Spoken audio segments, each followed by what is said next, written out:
This project was designed to tackle the issue of unsustainable workloads among the teaching staff in East African universities. East African universities have been experiencing a huge growth in terms of student numbers, which has led to academic staff really struggling to cope with the increasing demands. So what we're trying to do as a part of the project is develop quality assured blended learning courses that can be shared across universities in the region. The program or the project brings together 18 participant and 6 partner universities across East Africa and allows them to share these courses. The project, the workshop that's taking place at the moment really focuses on training the lecturers on teaching a blended learning course. Blended learning brings the best elements of online and face-to-face learning.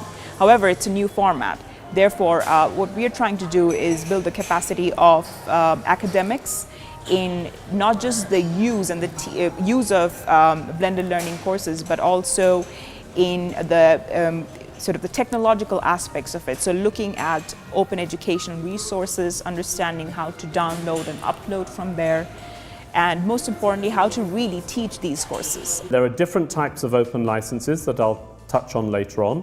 And if any of you search for particular things, you'll probably have seen the way it's licensed. And they're normally, most of ours are done under what's called a Creative Commons license.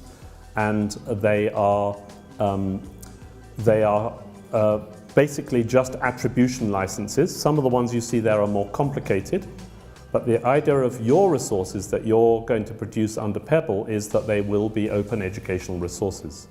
The institution or you will have copyright, but they will be licensed for release to be used and adapted and shared by other people. And just to remember, this is the raw site. The reality for people who are searching will have that link, will have nice looking links from the OER Africa website once the resources have been uploaded.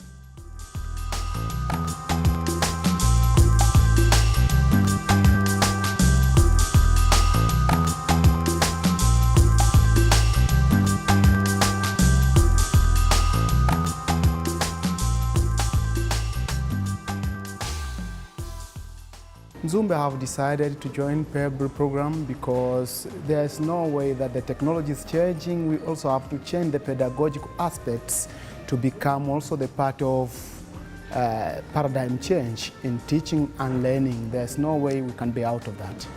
So we expect to benefit the tutors, the learners, the profession itself, academically, economically, socially. There's no way we can do that. Only shifting from the traditional to the modern ones we are. Now the world is doing. The university decided to join the OER project because they expect to benefit from it in terms of teaching and learning process. And they have participated actively. And the workshop that we are going through at the moment is, we hope that at the end of the workshop we'll be able to learn how to upload the content and also to download the content that is already uploaded and make use of it in our teaching and learning processes in the university. This is an issue of quality of education. The moment you have an online component, I know very many people accessing your courses, then they can comment on the quality and you can improve the quality of your own courses. With the technology, knowing that we can learn when we are working together with the other universities in East Africa. Second, that we can as well improve or share the discoveries that we have. And thirdly, as well, to develop the skills of our lecturers. At the moment we are a small group, but we hope to reach to many lecturers, help them to get engaged with other universities and train them as well into the e-learning for the benefit of their teaching, so that the students as well benefit on the e-learning technology. Well, having sort of multiple types of teaching is more effective. There's different students learn in different ways. Also, using the online tools, the lecturer can assess what the learners are doing and what they're accessing. And this allows you to use improved feedback, and also by using games and things it can make learning fun. So again, diversity. Not all students cope very well with just sitting in a lecture room and listening to someone and going away.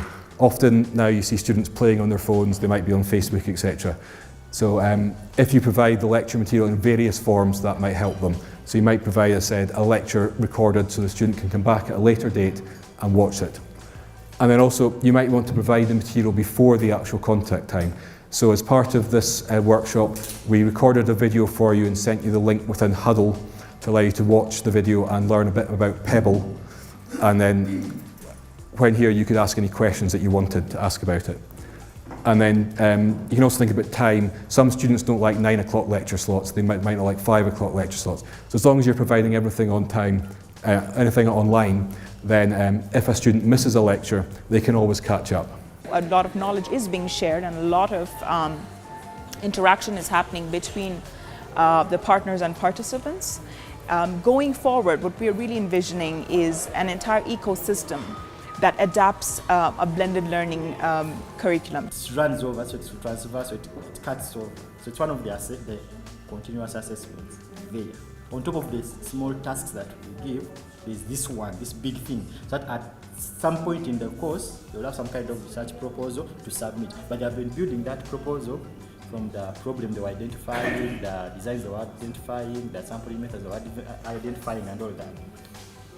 And then as we move,